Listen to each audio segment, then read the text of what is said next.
Get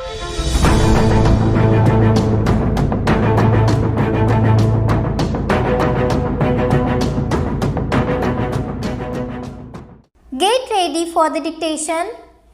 Start.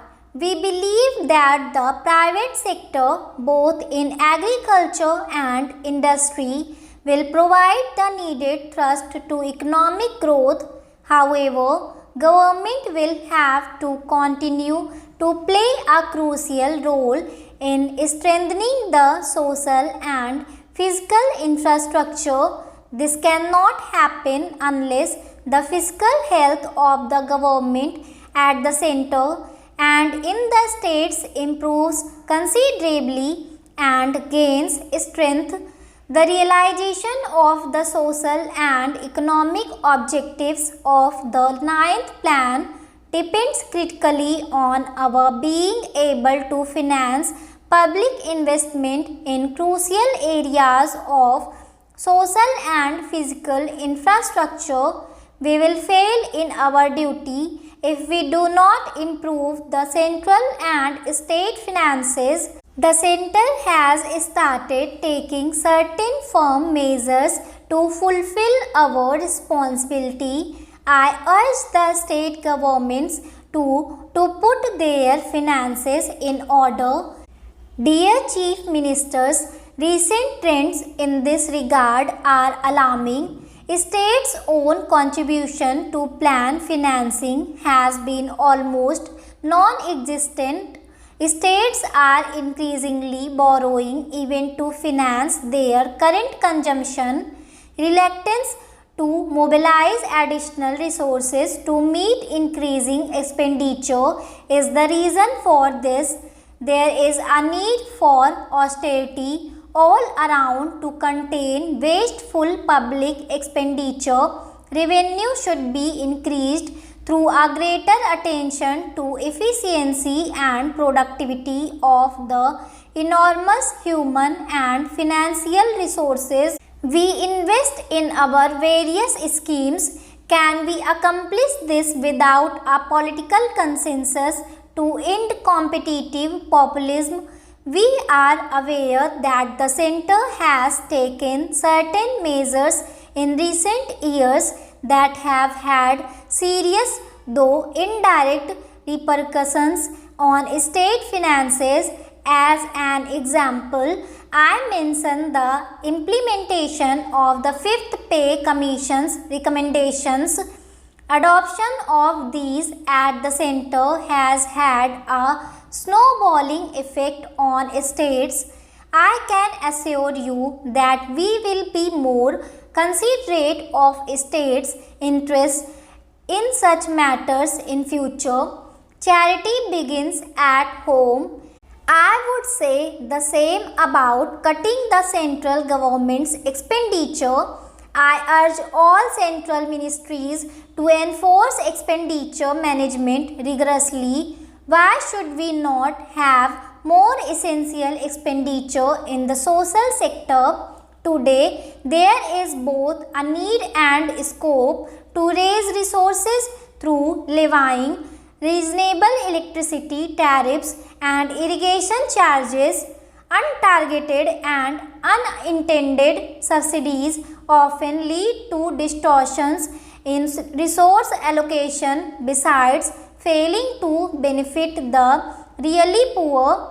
Reforms in the power sector, which we have been overdue, must be quickly implemented by states. That will lead to better financial annotations of the power sector, which underserves financial freedom for the time being.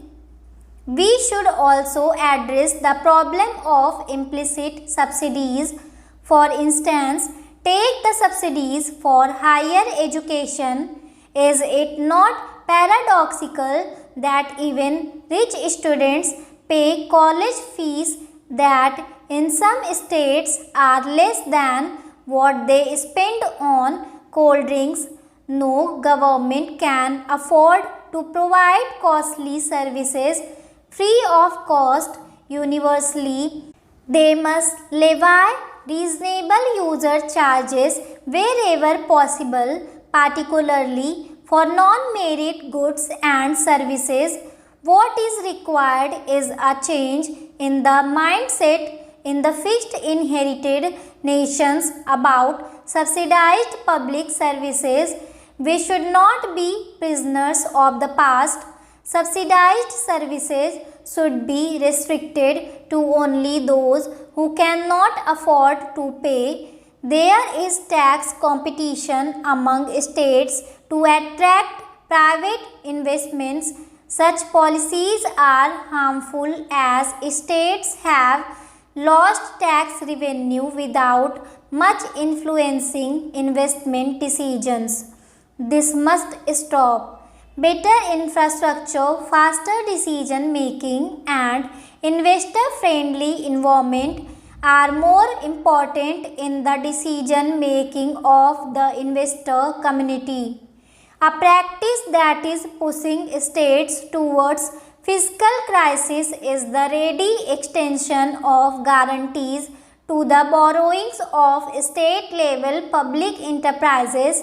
These guarantees may develop on state governments as the financial health of many such enterprises is not sound. This practice will hurt states' credibility and adversely influence their credit ratings. Regional disparities are of concern both across and within states. Even some of the faster growing states have pockets that have lagged behind. We should exchange notes on lessons of such unbalanced development. Faster and widespread development is the medicine for many of the ills of our economy, polity, and society. Let us strive to live up to the expectations of the people, especially of the poorest, who are also the majority of voters. Modern communications and media have raised people's expectations. We cannot forget that many of the social, political, and communal tensions we see today are due to the non-realization of these expectations. The 73rd and 74th Amendments to our Constitution 5 years ago provide for a third tier of government. Still, several states have not yet imbibed the spirit of these amendments. There is an urgent need for genuine devolution of political, administrative, and financial powers to the Panchayati Raj institutions. If democracy works at the national and state level, it will surely work at the village level also. Rather, democracy at the national and state levels will only be enriched by extending it to the grassroots. All of us cherish peaceful and orderly progress. Good governance is essential for this. The rule of law is a prerequisite for good governance. Stop.